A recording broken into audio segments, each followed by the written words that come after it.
दागिने खरेदी करणे आता अधिकच महाग झालेले आहे. सोने आणि चांदीच्या खरेदीला आळा घालण्यासाठी आता सरकारने आयात शुल्क 15% वाढवले, ज्यामुळे आता किमतीमध्ये मोठी वाढ झाली असून खरेदीचा खर्च देखील वाढला आहे. रेल्वे ॲप आता प्रतीक्षा यादीतील तिकिटांची आगाऊ पुष्टी देते. AI वैशिष्ट्यामुळे प्रवाशांना बुकिंगचे निर्णय घेण्यास मदत होईल. सपा प्रमुख अखिलेश यादव यांचे बंधू प्रतीक यादव यांचे निधन. लखनौ येथील रुग्णालयात उपचारादरम्यान त्यांचे निधन झाले. निदा खान यांचे प्रकरण दडपण्याचा प्रयत्न महागात पडला. बुलडोझरने AIMIM नगरसेवक मतीन पटेल यांचे घर आणि कार्यालय पाडले. मुंबईत पुन्हा पूर येणार. मान्सूनपूर्वी नाले साफसफाईची गती अत्यंत मंद असून झोन 5 मध्ये केवळ 20% काम पूर्ण झाले आहे. उष्णतेच्या लाटेचा परिणाम मुंबईवर होऊ लागला असून हिरव्या भाज्यांचे भाव गगनाला भिडले आहेत आणि किरकोळ बाजारात घेवडा 250 रुपये किलोवर पोहोचलेला आहे. भाजप आमदार संजय उपाध्याय यांनी पंतप्रधानांच्या इंधन बचतीच्या आवाहनाला पाठिंबा देत रस्ते प्रवास टाळून तेजस एक्सप्रेस ट्रेनने प्रवास केला आणि लोकांना पेट्रोल वाचवण्याचे आवाहन केले.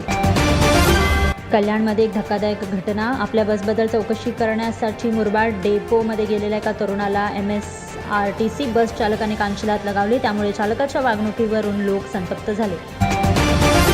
महाराष्ट्रात खासगी बसेसवर कारवाई. मंत्री प्रताप सरनाईक यांनी भाडेवाढ आणि बेकायदेशीर ॲप्सवर कारवाई करण्याचे आदेश दिले. एक नवीन समिती देखील स्थापन करण्यात आली. उघड्यावर मासे विक्रीवर बंदी. घाण आणि दुर्गंधीच्या तक्रारीनंतर बदलापूर प्रशासनाने स्वच्छता मोहिमेअंतर्गत कठोर कारवाई सुरू केली.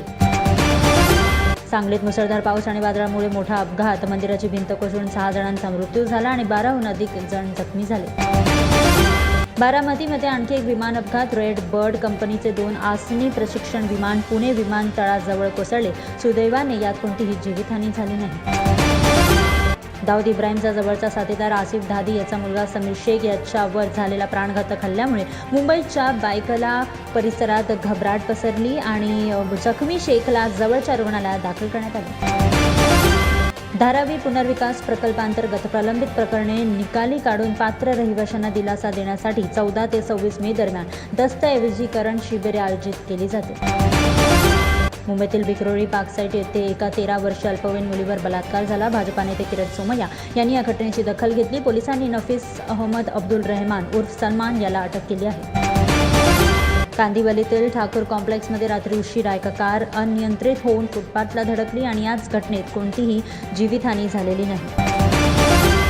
ठाण्यात एकच खळबळ माजलेली आहे. मुंब्रामध्ये एका महिला डॉक्टरने इमारतीच्या छतावरून उडी मारून आत्महत्या केली. मात्र या कृत्यामागील कारण अद्यापही कळलेले नाही. तपास सुरू आहे.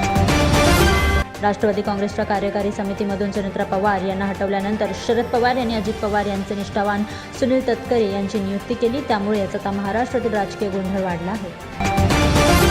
मुंबईत सोने आणि चांदीच्या दरात लक्षणीय वाढ झालेली आहे. 22 कॅरेट सोन्याचा 10 ग्रॅमची भाव 100 पौंड झालेला आहे आणि सोन्याचा भाव 1,53,900 तर चांदीचा भाव 3,10,000 रुपये प्रति किलोवर पोहोचला आहे.